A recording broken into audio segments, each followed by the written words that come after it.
தோழர்கள் அனைவருக்கும் வணக்கம். தோழர் உதயசங்கரை அவருடைய சிறுகதைகள், அவருடைய கட்டுரைகள், அவருடைய சிறார் இலக்கியம் சார்ந்த விஷயங்கள், இது எல்லாவற்றையுமே தோழர்கள் மிகுந்த பொறுப்புணர்வோடு ஒரு ஆய்வு நோக்கில் இங்கே தொடர்ந்து பேசிக்கொண்டிருக்கிறார்கள். நான் உதயசங்கரை, நான் அறிந்த உதயசங்கர் என்கிற ஒரு இடத்துலேருந்து பேசினா சரியாக இருக்குன்னு நினைக்கிறேன். நாங்கள் தமிழ்நாடு முற்போக்கு எழுத்தாளர் சங்கத்துக்குள்ளே தான் அறிமுகம் ஆகிக்கிறோம். ஆனால் எழுத்தாளர் சங்கத்துக்குள் அடிப்படையில் இது எழுத்தாளர் சங்கம்ல. கந்தர்வன் சொல்லுவார், எழுத்தாளர் சங்கத்திலேருந்து எழுத்தாளர்களுக்கும் ஒரு சங்கம் ஆரம்பிக்கணும்டா அப்படின்னு சொல்லுவார் அப்படின்னு சொல்லுவார். அப்படி சொன்ன உடனே சீக்கிரம் ஆரம்பித்தா நாங்களாம் சேர்ந்துருவோம்னு சொன்ன லிஸ்ட்டில் நான், உதயசங்கர், மணிமாறன், ஷாஜகான் அப்படி ஒரு செட்டு அப்படி சின்னதாக சேட்டை பண்ணிக்கிட்டு இருப்போம். ஆனால் அப்படியெல்லாம் இல்லை. தொடர்ச்சியாக எழுதி கொண்டிருக்கிறவர்கள் தொடர் கந்தர்வன், தொடர் மேலாண்மை பொன்னுசாமி, தமிழ்ச்செல்வன், அருணன் எல்லாரும் எழுதிக்கிட்டு இருக்காங்க. ஆனால் அது ஒரு போதலை அப்படிங்கிற ஒரு உணர்வு இருக்கும். நம்ம ஒரு செயல்படும் அமைப்பாக இருக்கிறவங்களுடைய அதை மிஞ்சின ஒரு கலை இலக்கியம் சார்ந்த நடவடிக்கைகள் அதிகமாக இருக்கணுங்கிற ஒரு ஒரு விளைவு தான் அது. அதிலிருந்து எழுந்தது தான். ஆனால் நாங்கள் அவர் அதீதமாக குறைப்பட்டுக்கிட்டோமோன்னு இப்போ கொஞ்சம் விலகி நின்று பார்த்தா தெரியும். ஏன்னா ஒரு பக்கம் வீதி நாடக குழு ஏராளமான வீதி நாடக குழுக்கள் இயங்கிக்கிட்டு இருக்கோம். இன்னொரு பக்கம் கலையரவுகள் நடந்து கொண்டிருக்கும். புதிதாக பல்வேறு நாட்டார் புதிய வடிவங்களில் நாட்டார் கலைகளை மேடையேற்றக்கூடிய வேலைகள் நடந்துக்கிட்டு இருக்கோம். அப்புறம் புதிய திறப்புகளாக அம்பேத்கரை 10 நாள் உட்காந்து படிக்கிறது, சங்க இலக்கியத்தை 10 நாள் முகாம் போட்டு படிக்கிறது, இப்படி தொடர்ந்து மாநிலம் முழுக்க பல வேலைகள் அமைப்புக்குள் நடந்துக்கிட்டு இருக்குது. கலை இலக்கியம் சார்ந்து எங்களுடைய கருத்துலகத்தை விரிவுபடுத்தி கொண்டு சார். ஆனால் அது எல்லாமே கூட வர வர சமகாலத்தினுடைய தேவைக்கும் நம்முடைய ஓட்டத்துக்கும் ஏதோ ஒரு இடைவெளி இருக்குதுன்னு தொடர்ச்சியாக சுட்டிக்காட்டி பேசக்கூடிய ஒருவராக தொடர் உதயசங்கர் இருந்திருக்கிறார் அப்படிங்கிறது தான் நான் இந்த இடத்துல கவனப்படுத்த விரும்புகிறேன். அந்த மாதிரி தொடர்ச்சியாக நான் டெலிஃபோன் எக்ஸ்சேஞ்சில் வேலை பார்த்தனா இல்லையான்னு பல பேருக்கு சந்தேகம் இருக்குது. அவர் ரயில்வே ஸ்டேஷனில் வேலை பார்த்தாரு, அந்த சந்தேகம் அவர் மேலே இருக்குது. ஏன்னா இப்போ இங்கே இருக்கிறவங்களே சொன்னாங்கல்ல, அவர் குமாரபுரம் ஸ்டேஷனில் இருந்தார், அங்கே ஒரு சில ட்ரெயின் தான் நிற்கும். அப்போ நான் ஃபோன் பண்ணி என்னப்பா வண்டியெல்லாம் போயிருச்சா அப்படின்னா, போயிருச்சு இரு வரேன் அப்படின்ட்டு ஏதோ ஒரு வண்டிக்கு ஏதோ கொடியெல்லாம் காட்டிவிட்டு ஃபோனை பிடிச்சா அது பல நேரங்களில் மணிக்கணக்காலாம் அந்த விவாதங்கள் நீண்டிருக்கு. சமகாலத்தில் எழுத்துக்கள் சார்ந்து என்ன நடந்துக்கிட்டு இருக்குது அப்படிங்கிறத பற்றியெல்லாம் தொடர்ச்சியாக பேசிக்கிட்டு இருக்கோம். அப்படி பேசி தான் அது ஏதோ ஒரு கட்டத்தில் நாங்கள் புதுவிசை என்கிற ஒரு பத்திரிகை ஆரம்பித்தோம். அந்த புதுவிசை என்கிற பத்திரிகையை ஆரம்பித்த போது அதை ஆரம்பித்ததில் உதயசங்கர் மிக முக்கியமான ஒரு பங்கினை வகித்தவர் அப்படிங்கிறத நான் இந்த இடத்துல பதிவு பண்ண விரும்புகிறேன். அந்த புதுவிசையினுடைய முதல் இதழில் சதத்ஹசன் மண்டோவுடைய ஒரு கதையை தொடர் உதயசங்கர் மொழிபெயர்த்து கொடுத்தார். எனக்கு தெரிஞ்சு தமிழில் அதுக்கப்புறம் தான் பரவலாக மண்டோ மொழிபெயர்க்கப்பட்டார். இவர் இங்கே தொடர்ச்சியாக படிப்பதற்கான ஒரு திறப்பை அவர் உருவாக்கினார். ஒருவேளை அதுக்கு முன்னாடி சில கதைகள் வந்திருக்கலாம். ஆனால் புதுவிசையில் அந்த கதை மிக பரவலாக பலராலும் வாசிக்கப்பட்டது, திரும்ப திரும்ப எடுத்தாளப்பட்டது. அந்த மாதிரியான ஒரு முக்கியமான விஷயத்தை தொடங்கி வச்சார். இப்போ புதுவிசையினுடைய அந்த பத்திரிகை என்ன மாதிரியான கனதியோடு வர வேண்டும், அதனுடைய உள்ளடக்கத்தில் எவ்வளோ நாம் கவனம் செலுத்த வேண்டும் என்று வருகிற போது அந்த ஒரு காலாண்டு இதழ் என்பது அந்த 3 மாத காலத்தில் நாம் கவனம் செலுத்த வேண்டியது பத்திரிகை கொண்டு வருவதற்கான. ஏன்னா சிறு பத்திரிகை விற்று பணம் அடுத்து இதெல்லாம் கொண்டு வர முடியாது. அது அப்படி நினச்சோம்னா அது கிடையாது. அதனால் அதுக்கான 3 மாதத்துக்கு ஒரு முறை அதுக்கான தொகையை திரட்டுவது, அதற்கான படைப்புகளை வாங்குவது, ஆய்வாளர்களை தேடி பிடித்து அவர்களிடம் நேர்காணல் எடுப்பது. அப்போ ஒரு பழக்கம் 2வது இஷ்யூலேயே எங்களுக்கு என்ன பிரச்சனை இருந்துச்சுன்னா, 10 பக்கத்துக்கு மேலே இருந்தால் புதுவிசைக்கு அனுப்புன்னு ஒரு பேர் எடுத்திருந்தோம். ஆமாம், அப்படி அனுப்பிடுவாங்க. 10 பக்கத்துக்கு மேலே இருந்துச்சுன்னா புதுவிசைக்கு அனுப்புவாங்க தான் போடுவாங்க. ஏன்னா பிரளயனுடைய பேட்டி 40 பக்கம் போட்டிருந்தோம். 80 பக்கம் மொத்தம் பத்திரிக்கை, அதில் 40 பக்கம் ஒரு நேர்காணல். அதனால் அந்த மாதிரி பெரிய கட்டுரைகள் இது எல்லாத்தையுமே தேடி பிடித்து வாங்குவது, பக்க அளவை பற்றி கவலைப்படாமல் அதை கொண்டு வருவதனுடைய தேவையை மட்டுமே நாங்கள் பொருட்படுத்தி செய்தது, இது போன்ற வேலையெல்லாம் செய்வதற்கு உதயசங்கர் உடன் இருந்தார் என்பதை நான் இந்த நேரத்தில் சொல்ல விரும்புகிறேன். அமைப்புக்குள் நாம் ஒரு முற்போக்குங்கிற அந்த சங்கத்துக்கு பேர் முற்போக்குன்னு ஒன்று இருக்குது. வெறும் எழுத்தாளராக இருந்தால் பிரச்சனை கிடையாது. அதில் முற்போக்குன்னு ஒரு வார்த்தை இருக்குது. அந்த சொல்லுக்கான அர்த்தத்தை அதனுடைய அடர்த்தியை வந்து கூட்ட வேண்டுவதற்காக நாம் நம்முடைய உறுப்பினர்களை ஏதாவது ஒரு வகையில் தொடர்ந்து அவர்களுக்கு ஒரு உந்துதலை கொடுத்து கொண்டே இருக்க வேண்டியிருக்கிறது. அப்போ வந்து முற்போக்குங்கிறது வெறும் வந்து சொல்லல்ல, அது வந்து ஒரு நாம் வந்து உலகத்தை புரிந்து கொள்ளக்கூடிய விதம், அதுக்கு ஒரு முன்மாதிரியாக நாம் செயல்பட வேண்டிய விஷயம். அது ஒரு கதைக்குள்ள போய் முற்போக்குன்ற வார்த்தையை நுழைக்கிறது அல்ல. அப்படியெல்லாம் சூத்திரங்கள் வழியாக நாம் எதையுமே செய்ய முடியாது.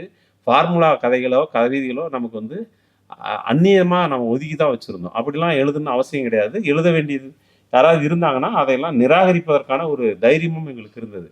ஆனால் இந்த முற்போக்கு என்பது உலகத்தை புரிந்து கொள்வது, சக மனிதர்களை புரிந்து கொள்வது, சுற்றுச்சூழலை புரிந்து கொள்வது, உலகத்தின் சமகால நடப்புகளை புரிந்து கொள்வது, வரலாற்றை வந்து நாம் பின்னோக்கி பார்த்து அதை எப்படி மதிப்பீடு செய்வது, இப்படியாக நம்முடைய வந்து ஒரு செயல்முறையில் அந்த முற்போக்குங்கிறதுக்கு ஒரு அடர்த்தியை கொடுக்க வேண்டியிருக்கிறது. அதற்கான விவாதங்கள் நடக்கிற போதெல்லாம் அந்த விவாதங்களில் ஒரு முனைப்பான பங்காற்றியவராக தொடர் உதயசங்கர் இருந்திருக்கிறார் அப்படிங்கிறதும் நான் அந்த நேரத்தில் சொல்ல விரும்புகிறேன்.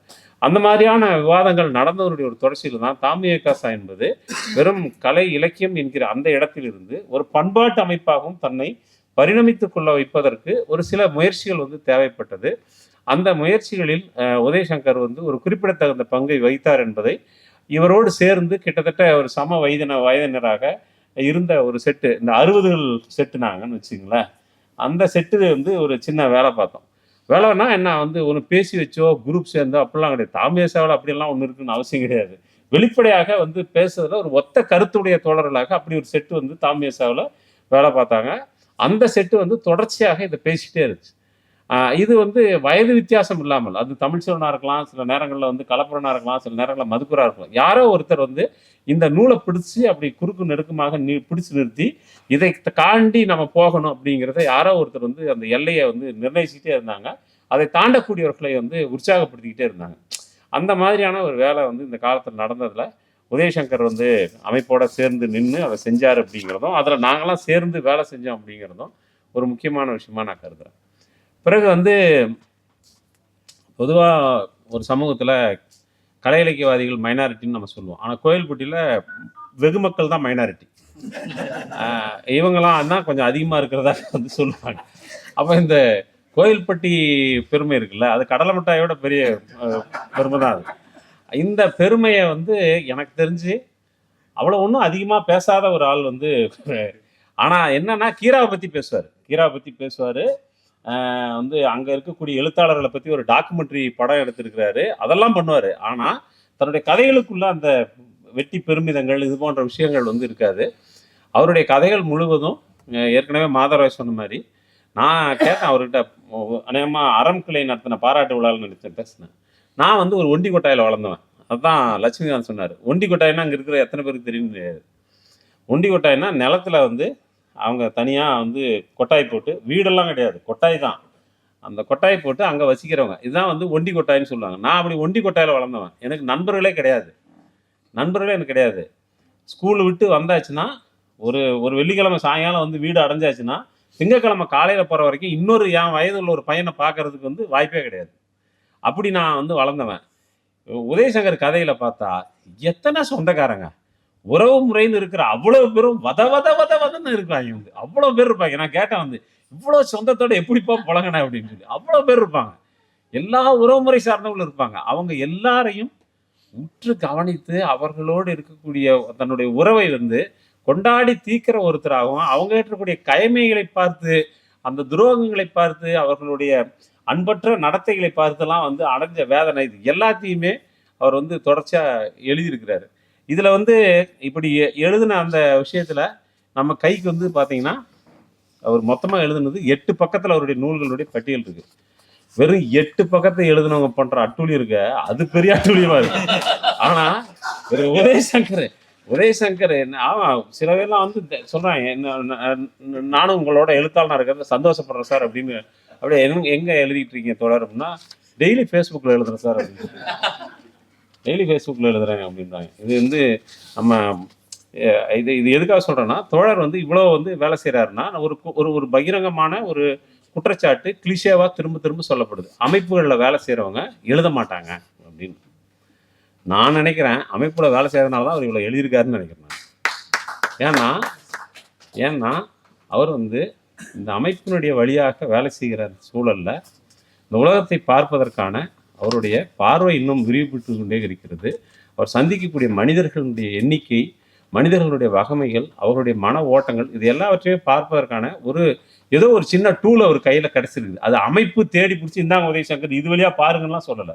அவர் தெரிவு செய்து கொண்ட அந்த விஷயங்கள் அவரை இன்னும் உலகத்தை பறந்து விரிந்ததாக பார்ப்பதற்கு அவருக்கு ஒரு உதவியாக இருந்திருக்கிறது. அந்த வகையில அவர் சுதந்திரமாக இவ்வளவு புத்தகங்களை எழுதியிருக்கிறார். எழுத்தாளர் சங்கத்தில் இருக்கக்கூடிய யார் ஒருவரையும் நாம் அமைப்பு ஒருபோதும் எழுதுன்னு சொல்லலை, எழுதாதுன்னு சொல்லலை. ஏன் அப்படின்னா அது ஒரு தனிநபர் செயல்பாடு.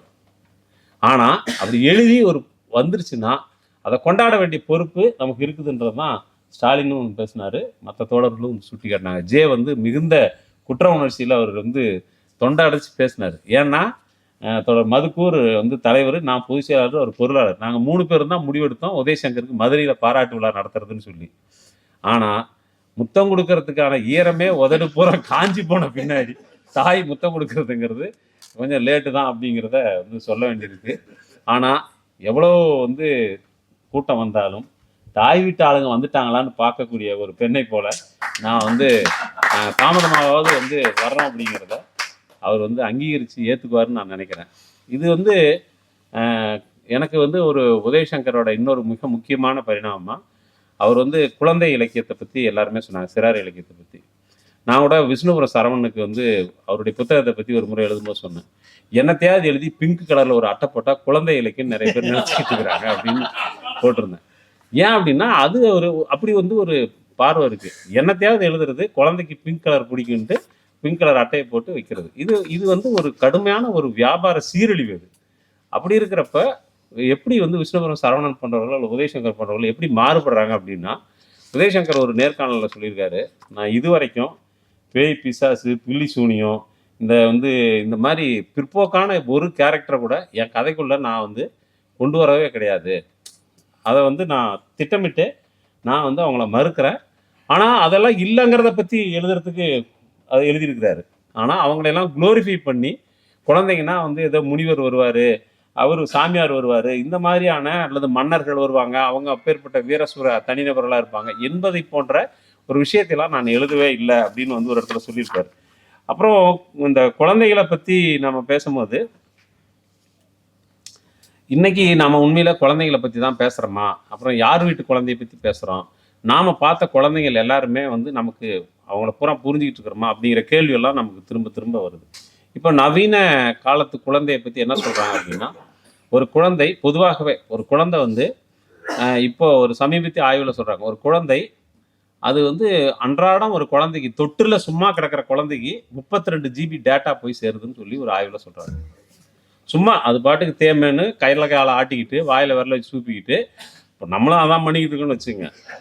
இப்போ நம்ம மட்டும் என்ன பெருசாக வெட்டி முடிச்சிட்டோமா, ஒன்றும் கிடையாது. அப்போ தொட்டில் சும்மா கிடக்கிற குழந்தைக்கு 32 GB டேட்டா சேருது. அப்போ 32 GB டேட்டா வருதுன்னா அந்த டேட்டா என்ன டேட்டா? நமக்கு ஒரு பொறுப்பு வேணாவா? நம்ம குழந்தைகிட்ட எதையோ ஒன்று கொண்டாந்து கள்ளிப்பாலில் டீ போட்டு கொடுத்துருவோமா? கொடுக்க மாட்டோம்ல. இப்போ கொடுத்தா அது நம்ம அதை தடுப்போம்ல. அப்போ குழந்தைக்கு கொடுக்க வேண்டியது எதுங்கிறத பற்றி நம்ம கவனம் இருக்குது. ஆனால் 32 GB நம்ம குழந்தைக்கு ஒவ்வொரு நாளும் வருதுன்னா அந்த 32 GB என்னவா இருக்கணும், அந்த டேட்டா அந்த குழந்தைக்கு எது போய் ஸ்டோர் ஆகணும் அப்படிங்கிறத பற்றி நமக்கு ஒரு தேர்வு இருக்கணும், நமக்கு அந்த கவனம் இருக்கணும். அதை உதயசங்கருடைய கதைகளில் நம்ம பார்க்கலாம். இந்த டேட்டாவை நம்ம ரீப்ளேஸ் பண்ணுங்கிற கான்சியஸ்லேருந்து இல்லை, இயல்பாக அவர் நம்முடைய குழந்தைகள் என்னவாக இருக்க வேண்டும் அப்படிங்கிறத அவர் உள்ளார்ந்து விரும்பி அந்த விஷயத்தை ஒரு குழந்தை நிராகரித்து விடக்கூடாது என்கிற கவனத்தோடு அவர் அதை எழுதிட்டு இருக்காருன்னு நான் நினைக்கிறேன். இன்னைக்கு இருக்கிற நவீன குழந்தைகள் முறை சார்ந்த கல்விக்குள்ளே போகிறதுக்கு முன்னாடியே சில 1000 வார்த்தைகளை தெரிந்து கொண்டு இருக்கிறார்கள். எண்ணும் எழுத்தும் அப்படிங்கிறதெல்லாம் நமக்கு கூட்டிகிட்டு போய் பள்ளிக்கூடத்தில் மணலில் அச்சரம் பழக்கினாங்க அப்படின்லாம் பெருமை சொல்லுவாங்கள்ல, அதெல்லாம் இல்லை. இப்போல்லாம் குழந்தை ஒரு செல்ஃபோனை கொடுத்தீங்கன்னா அதுக்கு நம்ம ஸ்க்ரீனை அன்லாக் பண்ணுறதுக்கான எண்கள் அந்த குழந்தைக்கு தெரிஞ்சிருக்கு. அதுக்கு எந்த ஆசிரியரும் தேவைப்படலை. ஒரு சில பேட்டர்ன்களை பிரேக் பண்ணுறதுக்கு அந்த குழந்தைங்களுக்கு தெரிஞ்சிருக்குது. சில ஆப்களை அதுவே லாகின் பண்ணுறதுக்கு தெரிஞ்சிருக்குது. இந்த குழந்தைங்களுக்கு இதெல்லாம் இன்றைக்கு தெரிந்த ஒரு நவீன கால குழந்தையாக நம்முடைய குழந்தைகள் இருக்கிறது. இந்த குழந்தைய நாம் எப்படி புரிஞ்சுக்கிட்டு நம்ம என்ன பண்ண போறோங்கிறது உட்பட நமக்கு முன்னால் இருக்கக்கூடிய கேள்விதான். இந்த கேள்விக்கெல்லாம் நாம் பதில் தேடக்கூடிய ஒரு சூழல் நமக்கு வருமானால் அதற்கு அதை கண்டறிவதற்கான ஒரு பாதையாக தொடர் உதயசங்கர் போன்றவர்கள் எழுதியிருக்கக்கூடிய சிறார் இலக்கியத்தை நாம் ஆழ்ந்து படிப்பது தேவையாக இருக்கிறது. இந்த இடத்துல ஒரே ஒரு பிரச்சனை தான். குழந்தை இலக்கியம்னு சொன்னதுனால நாமெல்லாம் வளர்ந்து கெட்டவங்கன்னு நமக்கு ஒரு நினப்பு இருக்குது. அதனால் அவர்கிட்ட இருந்து நம்ம படிக்கிறதுக்கு அதுக்கு தனியாக வந்து நூல்வனத்தில் ஒரு 103 கதை வந்து தனியாக போட்டிருக்கிறாங்க. அந்த தொகுப்பு தான் நமக்கு அப்படின்னு நினச்சிக்கிட்டு இருக்கோம். அவர் வந்து குழந்தைகளுக்காக, சிறார்களுக்காக, பதின்பருவத்திற்காக எழுதிய கதைகளை படித்தால் அது நம்மளை தான் அவர் நினச்சி சொல்லியிருக்கிறாரு. நம்ம எதுவும் படிக்க மாட்டோம்னு நினச்சிக்கிட்டு சரி குழந்தைங்களாவது படிக்கட்டும்னு அவங்க பேரை சொல்லியிருக்கிறாரு. உண்மையில் அதுலேருந்து நாம தான் நிறைய எடுத்துக்கணும்னு தான் எனக்கு தோணுது வந்து. ஏனென்றால் அவர் வந்து எழுதியிருக்கக்கூடிய சிறார் இலக்கியம் என்பது நாம் தவறவிட்ட நம்முடைய பால்யத்தை நினைவு கூறுவது மட்டுமல்ல, நாம் தவறவிட்ட அதி அற்புத உலகத்தை பற்றிய மீள் உருவாக்கமாக அது எழுதப்பட்டிருக்கிறது என்று நான் புரிந்து கொள்ளவில்லை. மாறாக சமகால குழந்தைகளை புரிந்து கொள்வதற்கு, அவர்களுடைய உலகத்திற்குள் நாம் எட்டி பார்ப்பதற்காக வேண்டும் அதையெல்லாம் படிக்க வேண்டும் என்று இந்த நேரத்தில் நான் தெரிவித்துக் கொள்கின்றேன். தொடர் உதயசங்கருடைய எழுத்துக்களை உரிய முறையில் படிப்பது என்பது இந்த மாதிரி ஒரு 10ஆம் பொதுவாக வைத்து ஒவ்வொரு ஒரு ஆளுக்கு ஒரு 10 நிமிஷம் பேசாமல் அவருடைய சிறுகதைகளை மட்டும் தனியாக வைத்து நாம் ஒரு நாள் ஆய்வரங்கம் நடத்தலாம். அதை போலவே அவருடைய கட்டுரைகளை தனியாக வைத்து ஆய்வு செய்ய வேண்டியது அவசியமாக இருக்கிறது. குறிப்பாக அவர் முன்வைத்த பண்பாட்டு தளத்தில் நாம் செயல்பட வேண்டிய விஷயங்கள் அது ரொம்ப முக்கியமானதாக எனக்கு தோணுது. பண்பாடு, ஏன்னா நம்ம 10ஆம் பொதுவாக பண்பாடு என்ற சொல்லை பேசுகிறோம். ஆனால் நாம் பின்பற்றி கொண்டிருக்கின்ற பண்பாடு என்பது அதற்குள் இருக்கக்கூடிய ஆணாதிக்கம், அதற்குள் இருக்கக்கூடிய சாதி ஆதிக்கம், அதற்குள் இருக்கக்கூடிய வர்க்க பிரிவினைகள், ஒரு இந்து பெரும்பான்மை மனநிலை நம்மிடம் இருக்கிறது. இது எல்லாமே வந்து அவர் தொடர்ச்சியாக கேள்வி எழுப்பிக் கொண்டே வருகிறார். தாமியகாசானுடைய மாநில மாநாடுகள் தொடங்குகிறது என்று சொன்னாலேயே அதற்கு முன்பாக உதயசங்கர் ரொம்ப ஆக்டிவாக ஃபேஸ்புக்கில் எழுத ஆரம்பிச்சிருவார். நீங்கள் கவனிச்சிங்கன்னா தெரியும், ஆக்டிவாக எழுத ஆரம்பிப்பார். அப்படி எழுத ஆரம்பித்த அந்த விஷயங்கள் எல்லாமே இந்த மாநாடு எதை விவாதத்திற்கு எடுத்துக்கொள்ள வேண்டும் அல்லது இந்த மாநாட்டினுடைய விவாத பொருளாக எதெல்லாம் மையப்படுத்தப்பட வேண்டும் என்பதை அமைப்புக்கு சூசகமாக சொல்லக்கூடிய ஒரு உத்தியை அவர் கையாளுகிறார். அவர் நேரடியாகவே சொல்றதுக்கான உரிமை இருக்கிறது, ஆனால் அதை ஒரு பொது விவாதத்திற்கு கொண்டு வர்றதற்காக முயற்சி செய்கிறார் என்று நான் புரிந்து கொள்வேன். அதில் வந்து நீங்க பார்த்தீங்கன்னா அவர் வந்து சனாதனத்தை பற்றி அவர் எழுப்பியிருக்கக்கூடிய கேள்விகள், குறிப்பாக இந்த பாரதிய ஜனதா கட்சி அரசு வந்த பிறகு சனாதனம் என்பது திடீர் என்று தமிழ்நாட்டுக்குள்ளோ அல்லது இந்தியாவுக்குள்ளோ வந்துவிட்டதை போன்ற ஒரு கற்பனை நமக்கு தேவைப்படுகிறது. ஆனால் சனாதனம் என்பது இந்த பிஜேபி மாதிரி சுண்டகாலம் வரதுக்கு முன்னாடி இருந்து இங்கே உட்காந்துக்கிட்டு நம்மளை கூறு போட்டு கொண்டிருக்கிறது, நம்மை ஆதிக்கம் செய்து கொண்டிருக்கிறது, நம்முடைய மூளையை கழுவி கொண்டிருக்கிறது என்பதை உதயசங்கர் தொடர்ச்சியாக தன்னுடைய கட்டுரைகளில் பதிவு செய்து வருகிறார். அதை போலவே சாதி என்பதை மிக மிக அடிப்படையாக நாம் எதிர்கொள்ளக்கூடிய சவாலாக தொடர் உதயசங்கர் தொடர்ந்து முன்வைத்து வருகிறார். சாதியை புரிந்து கொள்வது, சாதியிலிருந்து நம்மை விடுவித்துக் கொள்வது, ஒட்டுமொத்தமாக ஒரு சமூகத்தில் சாதி ஒழிப்பு என்பது அது வந்து ஒரு கூட்டு செயல்பாடு. ஆனால் தனிநபராக சாதியை மறுத்து வாழ முடியும் என்கிற நம்பிக்கையை தொடர் உதயசங்கர் தன்னுடைய சொந்த வாழ்க்கையில் நிரூபித்து காட்டியிருக்கிறார். அவருடைய 2 மகள்களும் இவர் சொல்லி அவங்க லவ் பண்ணல, அது ரொம்ப முக்கியமானது. ஏன்னா லவ் வந்து அவனால் சொல்லி வராது. அது சில பேர் சொல்லுவாங்க, இவங்க பேண்ட் சட்டை போட்டுக்கிட்டு கூலிங் கிளாஸ் போட்டுக்கிட்டு டிஷர்ட் போட்டுக்கிட்டு போய் லவ் பண்ணுங்கன்னு சொல்லி அனுப்புறாங்க அப்படின்னு இங்கே சில பேர் சொல்லலாம். வடக்க சில பேர் லவ் ஜிகாத்துன்னு சொல்லலாம். அது வந்து அப்படியெல்லாம் வந்து எம்ப்ளாய் பண்ணி ஆர்டரின் பேரில் காதலித்தெல்லாம் பண்ண முடியாது. அது என்ன வந்து பேக்கரி ரொட்டியா கேக்கா ஆர்டர் பேரில் செய்யறதுக்கு? அப்படிலாம் இல்லை. காதல் என்பது இயல்பான ஒரு மனித சுபாவம், உயிர் சுபாவம். அதை வந்து அவங்களுடைய குழந்தைகள் தேர்வு செய்த போது பெத்தவன்ற அளவில் போய் தடுத்து நிறுத்தி ஆர்ப்பாட்டம் பண்ணி என் சொத்துல ஒரு சுண்டக்காய் கூட கிடைக்காது அப்படி ஒன்று இருந்தா அப்படின்லாம் வீரவசனம் பேசுற ரயில்வே என்ன அப்படியெல்லாம் பேசக்கூடிய ஒரு சராசரி தகப்பனாக அவங்க அல்லது தாயாக அவருடைய இணையர் இவங்க 2 பேரும் நடந்துக்காம குழந்தைகளுடைய அவர்களுடைய சுயமான தேர்வு, அந்த சுயமான தேர்வில் தன்னுடைய வாழ்க்கை துணை யார் என்கிற சுயமான தேர்வில் அவர்கள் ஜாதியை பொருட்படுத்தவில்லை, ஆகவே நாமும் பொருட்படுத்த தேவையில்லை என்கிற ஒரு ஒரு என்ன சொல்றது, அது வந்து ஒரு பக்குவம். அந்த பக்குவத்தை அவர் எப்படி அடைஞ்சாருன்னா, அந்த பக்குவத்தை அவர் நம்பக்கூடிய அரசியல் தத்துவம், அது சார்ந்து வாழ வேண்டும் என்கிற பிடிப்பு, இதுதான் அந்த பக்குவத்தை அவருக்கு கொடுத்திருக்கிறது. அந்த அடிப்படையில் அவருடைய 2 மகள்களுமே சாதி இல்லை, துண்டு எடுக்காதீங்க, நான் முடிக்க போறேன். அந்த வகையில அவர் வந்து சொந்த வாழ்க்கையில, ஏன்னா நம்ம பேசக்கூடிய எல்லா விஷயத்தையும் சொந்த வாழ்க்கையில் நாம் செய்து காட்டாதவரை நாம் ஒரு முன்மாதிரியாக இருக்கவே முடியாது. நம்முடைய பேச்சும் செயலும் வெவ்வேறாக இருக்கிற போது இந்த சமூகம் நம்மை நம்பவே நம்பாது. சமூகம் நம்புதோ இல்லையோ, நாம் நம்பக்கூடிய விஷயத்திற்கு நேர்மையாக நாம் நடந்து கொள்ள வேண்டும் என்பதுதான் மிக மிக ஒரு அறம் சார்ந்த நிலைப்பாடாக இருக்கும். அந்த நிலைப்பாட்டை உயர்த்தி பிடித்து தன்னளவில் நிறைவான ஒரு வாழ்க்கையை வாழ்ந்து கொண்டிருப்பதற்காக உதயசங்கரை கட்டி தழுவி என்னுடைய பாராட்டுகளை தெரிவிக்கிறேன். நன்றி.